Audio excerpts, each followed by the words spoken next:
ನೊಂದ ಜೀವಕ್ಕೆ ಮುರಿದ ಮನಸ್ಸಿಗೆ ಪ್ರಶ್ನೆಗಳಲ್ಲಿ ಸಿಲುಕಿದ ಜೀವನಕ್ಕೆ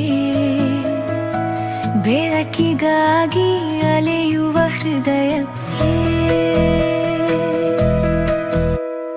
ಸತ್ಯವೇದದಿಂದ ಹೃದಯಕ್ಕೆ ಒಂದು ಮಾತು. ಆತ್ಮೀಯರೇ, ಮತ್ತೊಮ್ಮೆ ಹೃದಯಕ್ಕೆ ಒಂದು ಮಾತು ಕಾರ್ಯಕ್ರಮಕ್ಕೆ ಸ್ವಾಗತ. ಆದಿಕಾಂಡ 4ನೇ ಅಧ್ಯಾಯವನ್ನ ನೆನಪಿಸಿಕೊಳ್ಳೋಣ. ಸಹೋದರನ ರಕ್ತ ಸುರಿಯಿತು. ಅಲೆದಾಡುವ ಕಾಯೇನ ಒಂದು ನಗರವನ್ನ ಕಟ್ಟುತ್ತಾನೆ. ತಂತ್ರಜ್ಞಾನದಲ್ಲಿ ಬೆಳೆಯುತ್ತಾರೆ. ಲಾಮೇಕನ ಒಂದು ಗರ್ವವನ್ನು ನೋಡಿದ್ದೇವೆ ಮತ್ತು ಪ್ರತೀಕಾರದ ಒಂದು ಹಾಡನ್ನು ಸಹ ನಾವು ಕೇಳಿದ್ದೇವೆ. ಅಧ್ಯಾಯವು ಹಿಂಸೆ ಮತ್ತು ಅಹಂಕಾರದಲ್ಲಿ ಮುಗಿಯುವಂತೆ ಕಾಣುತ್ತದೆ. ಆದರೆ ಸತ್ಯವೇದ ಅಲ್ಲಿ ನಿಲ್ಲುವುದಿಲ್ಲ ಪ್ರಿಯರೇ. ಒಂದು ಶಾಂತವಾಗಿ ಆಳವಾಗಿರುವಂಥ ಒಂದು ವಾಕ್ಯವು ಈ ಒಂದು ಸನ್ನಿವೇಶದಲ್ಲಿ ಬರುತ್ತದೆ ಪ್ರಿಯರೇ. ಇನ್ನೂ ನಿರೀಕ್ಷೆ ಇದೆ ಎನ್ನುವಂಥ ಮಾತು ಇಲ್ಲಿ ನಾವು ನೋಡಬಹುದು. ಇಂದು ಆದಿಕಾಂಡ 4ನೇ ಅಧ್ಯಾಯ 25ನೇ ವಚನ ಮತ್ತು 26ನೇ ವಚನವನ್ನು ನೋಡಿಕೊಳ್ಳುತ್ತಾ ಇದ್ದೇವೆ. ಆದಾಮನು ತನ್ನ ಹೆಂಡತಿಯನ್ನ ಮತ್ತೆ ತಿಳಿದುಕೊಳ್ಳುತ್ತಾನೆ. ಅವಳು ಒಬ್ಬ ಮಗನಿಗೆ ಜನ್ಮ ನೀಡುತ್ತಾಳೆ. ಅವನಿಗೆ ಶೇತ್ ಎಂದು ಹೆಸರು ಇಡುತ್ತಾಳೆ. ಪ್ರಿಯರೇ, ಶೇತ್ ಎನ್ನುವಂಥ ಹೆಸರಿನ ಅರ್ಥ ದೇವರು ನನಗೆ ಮತ್ತೊಬ್ಬ ಸಂತಾನವನ್ನ ಕೊಟ್ಟರು ಎಂಬುದಾಗಿ. ಇಲ್ಲಿ ಒಂದು ನಿಮಿಷ ನಿಲ್ಲಿ ಗಮನಿಸೋಣ. ಆಬೇಲ್ ಸತ್ತನು, ಕಾಯೇನ ದೂರ ಹೋದನು, ಕುಟುಂಬ ಮುರಿದು ಹೋಯಿತು. ಆದರೂ ಜೀವನ ಮುಗಿಯಲಿಲ್ಲ. ದೇವರು ಕೊಟ್ಟರು ಎನ್ನುವಂಥ ಮಾತು ಬಹಳ ಮುಖ್ಯವಾಗಿರುವಂಥ ಮಾತಾಗಿದೆ ಪ್ರಿಯರೇ. ನಷ್ಟದ ಮಧ್ಯೆಯೂ ದೇವರು ಕಾರ್ಯನಿರ್ವಹಿಸುತ್ತಾ ಇದ್ದಾರೆ. ಶೇತ್ ಎಂಬ ಹೆಸರು ಬದಲಾವಣೆಯನ್ನ ಸೂಚಿಸುವಂಥದ್ದಾಗಿದೆ, ಮರುಸ್ಥಾಪನೆಯನ್ನ ಸೂಚಿಸುವಂಥದ್ದಾಗಿದೆ.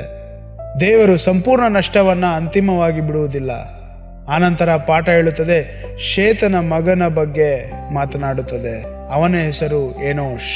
ಈ ಹೆಸರು ದುರ್ಬಲತೆಯನ್ನ ಸೂಚಿಸುತ್ತದೆ, ಮಾನವನ ಮೃದುವಾದ ನಶ್ವರವಾದ ಸ್ವಭಾವವನ್ನ. ಮತ್ತು ಆ ಕ್ಷಣದಲ್ಲಿ ಒಂದು ಮಹತ್ವದ ವಾಕ್ಯ ಬರುತ್ತದೆ. ಆ ಸಮಯದಲ್ಲಿ ಜನರು ಯೆಹೋವನ ಹೆಸರನ್ನು ಕರೆದಾಡಲು ಪ್ರಾರಂಭಿಸಿದರು ಎಂಬುದಾಗಿ. ಇದು ಬಹಳ ಗಂಭೀರವಾದಂಥ ಘೋಷಣೆ ಪ್ರಿಯರೇ. ಕಾಯೇನನ ವಂಶದಲ್ಲಿ ನಗರ, ತಂತ್ರಜ್ಞಾನ, ಹಿಂಸೆ, ಗರ್ವ ಬೆಳೆಯಿತು. ಶೇತಿನ ವಂಶದಲ್ಲಿ ಆರಾಧನೆ ಪ್ರಾರಂಭವಾಯಿತು. ಮಾನವ ಸಮಾಜ 2 ದಿಕ್ಕುಗಳಲ್ಲಿ ಸಾಗುತ್ತಿದೆ. ಒಂದು ದಿಕ್ಕು ದೇವರಿಲ್ಲದ ಪ್ರಗತಿ, ಮತ್ತೊಂದು ದಿಕ್ಕು ದೇವರ ಹೆಸರನ್ನು ಕರೆದಾಡುವ ಜನರು. ಆತ್ಮೀಯರೇ, ಆರಾಧನೆ ಯಾವಾಗ ಆರಂಭವಾಗುತ್ತದೆ ಗೊತ್ತಾ?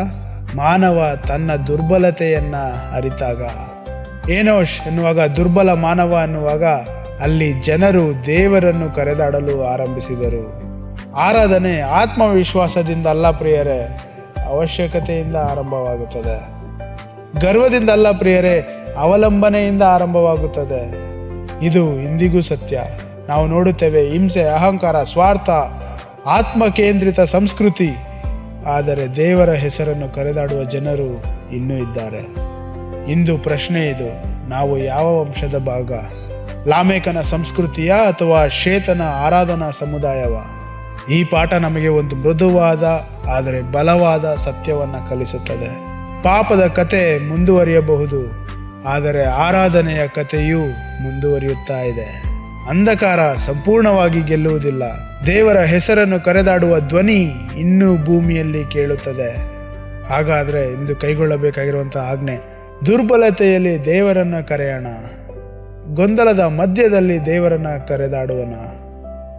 ಸಂಸ್ಕೃತಿಯ ಒತ್ತಡದ ನಡುವೆ ದೇವರನ್ನ ಕರೆದಾಡೋಣ. ಆರಾಧನೆಯನ್ನು ಆರಂಭಿಸಿ, ಅವಲಂಬಿಸಿ, ಹೆಸರನ್ನು ಕರೆಯುವ. ಪ್ರಿಯರೇ, ಇಂದಿನ ನೆನಪಿಟ್ಟುಕೊಳ್ಳಿ, ನಗರಗಳು ಕಟ್ಟಬಹುದು, ಹಿಂಸೆ ಬೆಳೆಯಬಹುದು, ಅಹಂಕಾರ ಗರ್ಜಿಸಬಹುದು, ಆದರೆ ದೇವರ ಹೆಸರನ್ನು ಕರೆದಾಡುವ ಹೃದಯ ಅದೇ ಭವಿಷ್ಯವನ್ನು ಉಳಿಸುವಂಥದ್ದಾಗಿದೆ. ನಾವು ಯಾವ ಕಥೆಯಲ್ಲಿ ಭಾಗಿಯಾಗಲು ಬಯಸುತ್ತೇವೆ? ನಮ್ಮನ್ನು ನಾವು ಪರೀಕ್ಷೆ ಮಾಡಿಕೊಳ್ಳೋಣ. ಇನ್ನು ನಾಳೆ ಭೇಟಿಯಾಗೋಣ. ದೇವರ ಹೆಸರನ್ನು ಕರೆದಾಡುವ ಹೃದಯ ನಮ್ಮದಾಗಿರಲಿ. ಆಮೇನ್. ಜೀವಕ್ಕೆ ಮುರಿದ ಮನಸ್ಸಿಗೆ ಬೆಳಕನ್ನು ಹುಡುಕುವ ಹೃದಯಕ್ಕೆ ಸತ್ಯವೇದದಿಂದ ಹೃದಯಕ್ಕೆ ಒಂದು ಮಾತು